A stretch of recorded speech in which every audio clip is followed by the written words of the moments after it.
नमस्कार, मी अतुल कुलकर्णी. लोकमत.com च्या ground zero कार्यक्रमात आपलं स्वागत. मित्रहो, कोरोनामुळे सातत्याने आपण बघतोय की खूप ताणतणाव निर्माण झालेले आहेत. प्रत्येकाला नोकरीचे टेन्शन्स आहेत, कमी होणाऱ्या पगाराचे टेन्शन्स आहेत, अनेकांच्या नोकऱ्या जात आहेत. या काळामध्ये आर्थिक मंदीची झळ आपल्याला बसताना दिसतीये आणि या सगळ्या याच्यात मानसिक आरोग्य कुठेतरी आपलं डळमळीत होताना दिसतंय. आणि अशा वेळी योगाचा आधार घ्या किंवा आनंदी राहा असं सांगतात, पण इतक्या समस्या असताना आनंदी कसं राहायचं हाही एक प्रश्न आहे. तर या सगळ्या विषयावर आपण आज चर्चा करण्यासाठी मुद्दाम मी आमंत्रित केलंय art of living Shri Shri Ravishankar यांच्या आर्ट ऑफ लिव्हिंगचं गेली 20 वर्ष मुंबईत काम करणाऱ्या प्राजक्ती देशमुख यांचं. प्राजक्तीताई, आपलं मनापासून स्वागत लोकमत.com मध्ये. Thank you very much. आपण गेली 20 वर्ष मी बघतोय आपल्याला, आपण श्री श्री रविशंकर यांच्या सोबत काम करताय, वेगवेगळ्या उपक्रमात आपण सहभागी असता, अनेकदा आपण लोकमतलाही त्यानिमित्ताने भेटलेलो आहोत. हे सगळं तो काळ वेगळा होता आणि आता जो काळ आहे तो कोरोना, आफ्टर कोरोना एक वेगळी परिस्थिती सगळी निर्माण झालेली आहे. तर या सगळ्या परिस्थितीमध्ये कोरोनाच्या काळात योगाचं महत्व किती आहे आणि आम्ही आमच्या घरात राहून कशा पद्धतीने योगा केला पाहिजे?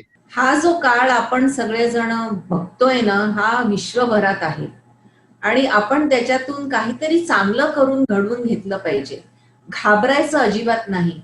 बस आपल्या जीवनाला एक वेगळा मोड मिळणार, वेगळं वळण मिळणार आहे असं समजून की त्याचा आपण सर्वात उत्तम उपयोग कसा करायचा. आपण घरी राहतोय, कमी आपली आमदनी आहे, जे काही असो, त्याच्यातून पण आपण सुखी राहू शकतो आणि आपलं हे जे आयुष्य आहे, मनुष्य आयुष्य आहे, ते सार्थक करू शकतो. आपण मनाला व्यवस्थित शांत ठेवून आपल्याला अजूनपर्यंत नेहमी वाटत आलेलं आहे की जीवन म्हणजे काय, तर सकाळी उठा, नाश्ता करा, ऑफिसला जा, धावत धावत ट्रेन पकडा, बस पकडा, काम करा, परत या थकून भागून जेवा आणि झोपा. ते आपलं आयुष्य का नाही? तर ह्या काळामध्ये आपल्याला थोडासा वेळ मिळाला आहे विचार करण्यासाठी की माझ्या जीवनाचा उद्देश काय आहे आणि आपण त्या बाजूला थोडस आध्यात्मिक बाजूला वळण घेतलं पाहिजे. मनुष्य हा जो आहे त्याच्यामध्ये इमेन्स कपॅसिटी एवढी आहे त्याचं जीवन सार्थक करण्याची, आणि ते आपण त्याच्याकडे थोडंसं लक्ष देऊन वळण आता देऊ शकतो. आणि मला असं वाटतं की आता लोकांच्या थोडंसं लक्षात आलेलं आहे की रेस्टॉरंटमध्ये जाणं, सिनेमा हाऊसेसमध्ये जाणं हे जीवन का, ते सुख का, सुखाची व्याख्या त्याच्या पलीकडे आहे का, ते थोडंसं लक्षात येत आहे. नाही, पण या काळात योगाचं महत्व काय आहे? कारण आपण आर्ट ऑफ लिव्हिंगच्या माध्यमातून वेगवेगळे योगाचे ऑनलाईन वर्कशॉप्स घेताय, लोकांना सांगताय. मी वर्कशॉप आपलं अटेंड केलेलं आहे. योगाचं महत्व काय आहे या काळात? मी जेव्हा अध्यात्म हा शब्दाचा वापर केला तो योगाच्या उद्देशाने केला. कारण योगा म्हणजे काय, आपण कशासाठी योगा करतो, तर फक्त आसनं नव्हे, तर मन शांती, मन शरीर ह्याचा जो संबंध आहे, गहर संबंध आहे, तर त्याच्यातून आपण शेवटी जे आपल्याला जीवनामध्ये सार्थक करायचं ते कसं करायचं, ते आपण योग आणि मनशांती आणि ध्यान जेव्हा करतो ते आपल्या लक्षात येतं. माझ्या जीवनाचा उद्देश काय आहे हे समजण्यासाठी आपण योग करतो, आसनं करतो, प्राणायाम करतो, ध्यान करतो. आसनं केली की आपल्या आपण जेव्हा व्यायाम शाळेत जातो काय होतं, फक्त आपण मसल्सना थोडासा व्यायाम देतो, पण आपले जे ऑर्गन्स असतात ना, अवयव असतात, त्याला आपण काहीही करत नाही, त्यांच्यासाठी काही करत नाही. आपण जेव्हा आसनं करतो तेव्हा आपल्या ऑर्गन्सना एक प्रकारे मसाज मिळतो आणि त्यांची जी लॉन्जिटिव्हिटी आहे किंवा त्यांचं जे त्यांची हेल्थ जी आहे, स्वास्थ्य आपल्या प्रत्येक ऑर्गनचं आपण जेव्हा योगा करतो ते सुधारतं. योगा करतो त्या कारणासाठी आपल्या शरीरामध्ये जी प्राण ऊर्जा किंवा वायू आहे ती वायू व्यवस्थित फिरते.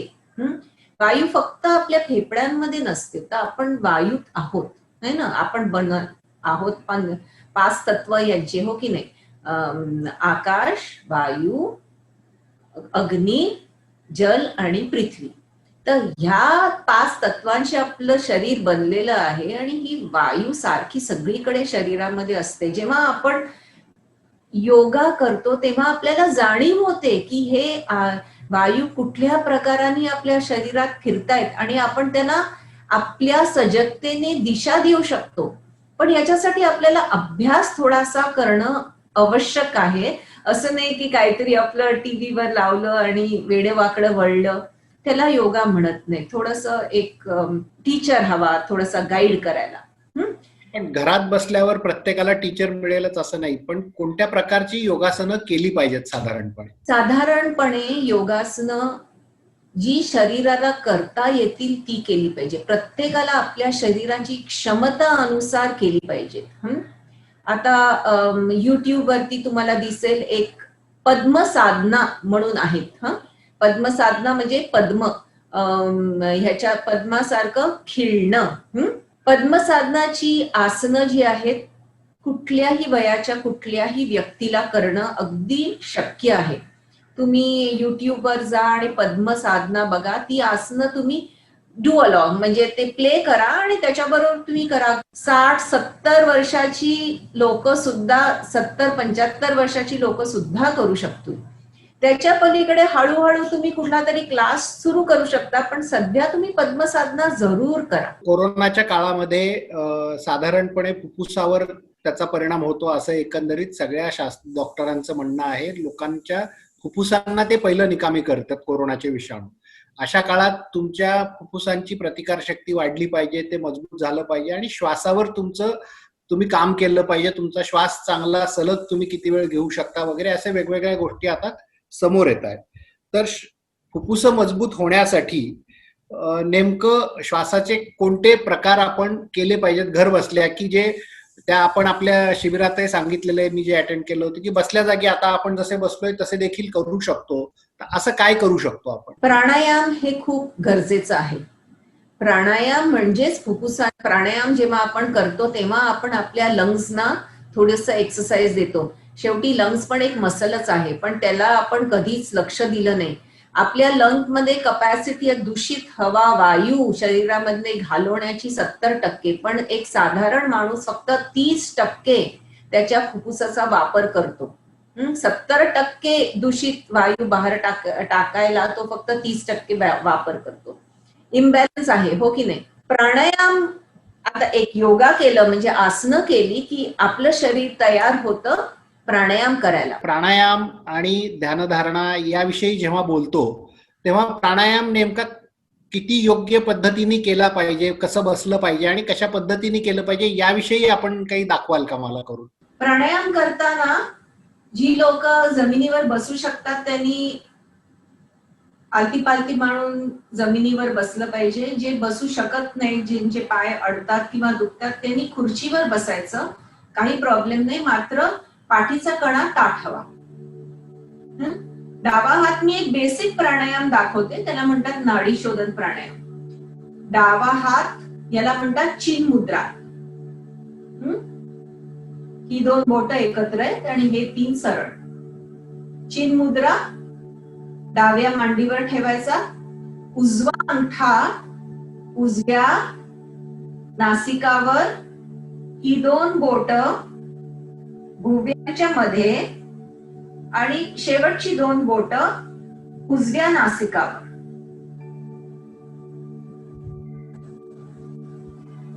आलं दिसून? दोन्ही नासिकातून श्वास, तुम्ही प्रेक्षकांना तुम्ही एकत्र करा माझ्या. दोन्ही नासिकातून श्वास आत घ्या, उजवी नासिका बंद करा आणि डाव्या बाजूनही श्वास सोडा. सावकाश. डाव्या नासिकातून श्वास आत घ्या, डावी नासिका बंद करा आणि उजव्या बाजूनी श्वास बाहेर सोडा. डोळे बंद, उजव्या नासिकातून श्वास आत घ्या, उजवी नासिका बंद करा आणि डाव्या नासिकातून श्वास बाहेर सोडा. डाव्या नासिकातून श्वास आत घ्या, डावी नासिका बंद करा आणि उजव्या नासिकातून श्वास बाहेर सोडा. उजव्या नासिकातून श्वास आत घ्या. उजवी नासिका बंद करा आणि डाव्या नासिकातून श्वास बाहेर सोडा. आणि विश्राम करा. असं साधारणपर्यंत डाव्या नासिकातून श्वास आत घेऊन उजव्या बाजूनी सोडून, उजव्या बाजूनी आत घेऊन डाव्या बाजूनी सोडून, ह्याला म्हणतात एक राऊंड. असे साधारण 9 राऊंड करायचे किंवा 5 मिनिटं करायचं. त्याच्यानंतर शांत. हे दिवसातून आम्ही किती वेळा करू शकतो? दिवसातून अगदी 3 वेळा, 4 वेळा, 5 वेळा पण करू शकता. नाडी शोधन प्राणायाम अतिशय चांगले. आपले सगळे जे सत्व, रजस आणि तमस जे आहेत आपल्या शरीरामध्ये त्यांना बॅलन्स करतं. आणि जेवायच्या आधी, जेवायच्या नंतर कधीही करू शकता नाडी शोधन प्राणायाम. एक बेसिक एक प्राणायाम शिकवला, पण हे तुम्ही जरूर करा. ताणतणाव खूप आहेत प्रत्येकाच्या आयुष्यात, टेन्शन्स आहेत, कामाचे लोड आहेत. वर्क फ्रॉम होम सुरू झाल्यामुळे अनेकांना दिवसा म्हणजे अर्धा वेळ घराचं काम आणि उरलेला वेळ घरासाठी काम, अशी परिस्थिती आहे. अशा काळामध्ये घरातलं वातावरण चांगलं ठेवणं, आनंदित ठेवणं, यासाठी आर्ट ऑफ लिव्हिंग काय सांगतं? आर्ट ऑफ लिव्हिंग असं म्हणतं, आम्ही ह्या काळात सर्व लोकांसाठी ऑनलाईन हॅपीनेस प्रोग्राम्स ठेवले आणि त्याचा अतिशय सुंदर रिस्पॉन्स आला. कारण त्याच्यामध्ये लोकांना सुदर्शन क्रिया शिकवली जाते, ज्याच्यामुळे ताणतणाव पहिला कमी होतो आणि मनामध्ये आपला कॉन्फिडन्स वाढतो, स्ट्रेस कमी होतो, कॉन्फिडन्स वाढतो, मनाची एक क्लॅरिटी येते आणि मन कसं सुखी राहिलं पाहिजे, आपण ज्या परिस्थितीमध्ये आहोत त्याच परिस्थितीला कुठल्या प्रकाराने आणि का स्वीकारावं ही समज घडून येते. आणि ती समज घडून आली की ते आपणे आप ते होतं तसं. आणि त्याच्यासाठी सपोर्ट करायला मात्र त्याला प्राणायाम आहे, सुदर्शन क्रिया आहे आणि ध्यान आहे. सध्या लोक जर त्यांना हॅपीनेस प्रोग्राम करायचा असला तर artofliving.org वर कधीही जाऊन बघू शकता. कधी लोकमतला लिहून, लोकमत आमच्याकडे पत्र पाठवू किंवा मेसेजेस पाठवू शकतात. पण त्याच्या व्यतिरिक्त युट्यूब वरती परत खूप ध्यान आहे. श्री श्री रविशंकरजी गुरुदेवचे एवढे ध्यान रेकॉर्डेड, आणि गुरुदेवांनी ह्या काळात, ह्या करोनाच्या काळात दररोज दुपारी जवळजवळ 2 महिने असं केलं. दुपारी 12 वाजता आणि संध्याकाळी 7:30 ला ध्यान लाईव्ह घेतलेलं आहे. आणि ते सगळे मेडिटेशन्स युट्यूबवर आहेत. तर नुसतं जर मेडिटेशन, विजयबाबू दर्डा यांनी श्री श्री रविशंकर गुरुजींची मुलाखत घेतली होती आणि एक आम्ही चांगला कार्यक्रम केला होता आर्ट ऑफ लिव्हिंगच्या अनुषंगाने. तो देखील लोकमतच्या युट्यूबवर आपल्याला अवेलेबल आहे, आपण ते सगळे बघू शकता. प्राजक्तीजी, मला एक असं विचारायचं होतं की अनेक घरांमध्ये लहान मुलं आहेत आणि शाळा सध्या बंद आहेत, मुलांना घरीच ऑनलाईन शिकावं लागतं, घरी बसून मुलं शिकतायत. तर या काळामध्ये मुलांचे आणि पालकांचे रिलेशन्स कसे राहिले पाहिजेत, काय पद्धतीने मुलांकडे पालकांनी बघितलं पाहिजे, त्याच्यावर आपण काय सांगाल? काय झालंय ना, मुलं जेव्हा शाळेला जातात, पालकांना म्हणजे मी देखील त्याच कॅटेगरीमध्ये, आपल्याला सवय होते की मुलं 5-5 तास, 7-7 तास घराच्या बाहेर असतात. मुलं घरामध्ये म्हणजे आपल्याला वाटतं अरे बापरे, आता ह्याच्याबरोबर मी काय करू.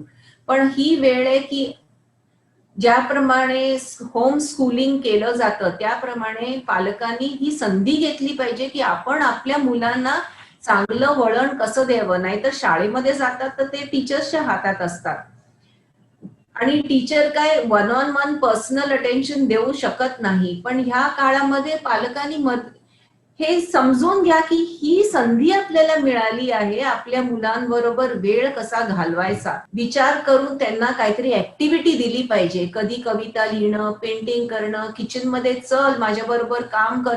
मुलांनी घरातलं काम केलं तर त्याच्यात काहीही वाईट नाही. त्यांनी पण जबाबदारी घरातली घेतली की ते चांगलंय मुलांसाठी. आतापासून त्यांना ते वळण, तुझं ताट तू घास, तू स्वच्छ कर, ताटपाणी तू घे, मला मदत कर, कधी पालक भाजी आहे मला निवडून दे. लहानपणी आम्ही पण हे सगळं केलेलं आहे आणि मुलं करू शकतात. आणि मुलांचा वेळ जो आहे तो त्यांना नाही तर फक्त हातात फोन घेऊन फोनकडे बघत बसतात.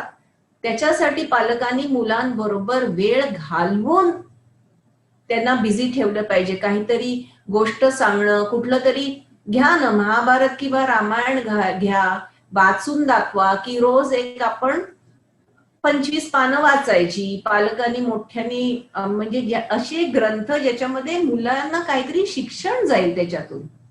असं काहीतरी सृजनात्मक करत राहायचं. पालकांचा आणि मुलांचा संवाद वाढला पाहिजे या सगळ्या कालावधीमध्ये. तो काळच तसा आहे. त्याच्यामुळे तो तर एक भाग आहेच. हे सगळं करत असताना ध्यानाचं महत्व सातत्याने सांगितलं जाते की ध्यानधारणा केली पाहिजे. जे लोक नास्तिक आहेत ते देखील ध्यान करू शकतात. तर ते कशा पद्धतीने ध्यान केलं पाहिजे आणि या काळामध्येच नाही तर एकूणच आपल्या आयुष्यात ध्यानाचं महत्व किती आहे? आपण शरीराच्या शुद्धीसाठी काय करतो? अंघोळ करतो, हो की नाही? मनशांतीसाठी काय करतो? काही करत नाही. आपण काय आपलं शरीर, हे शरीर फक्त मी नव्हे तर हे मन देखील मी, पण या मनासाठी मी काय करते? मन शांत ठेवण्यासाठी मी काय करते? आणि त्याच्यासाठी मला ध्यान केलं पाहिजे. ते मन शांत करण्यासाठी, त्याच्यामध्ये क्लॅरिटी ठेवण्यासाठी, त्याच्यामध्ये फोकस ठेवण्यासाठी. तर त्याला म्हणतात म्हणजे स्वास्थ्य जे आहे मनाचं, त्याच्यासाठी तुम्हाला ध्यान करणं खूप गरजेचं आहे.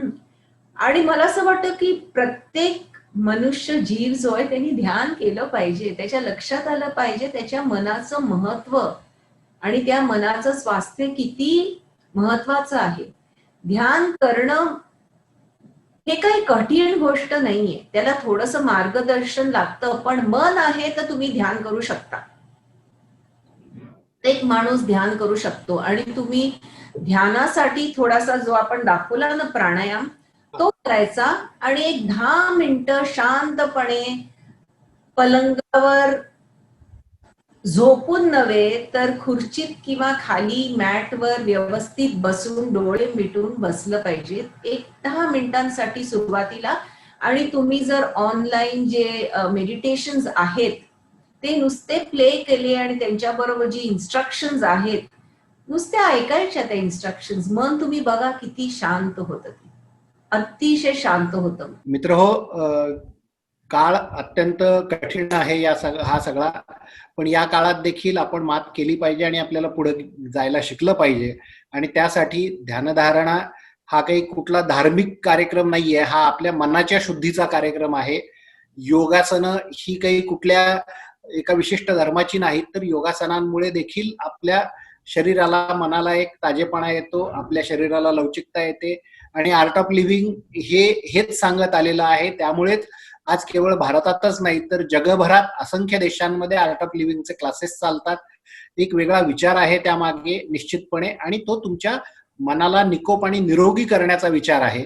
प्राजक्तीजी, आपण आमच्याशी बोललात त्याबद्दल मी लोकमतच्या वतीने मनपूर्वक धन्यवाद देतो.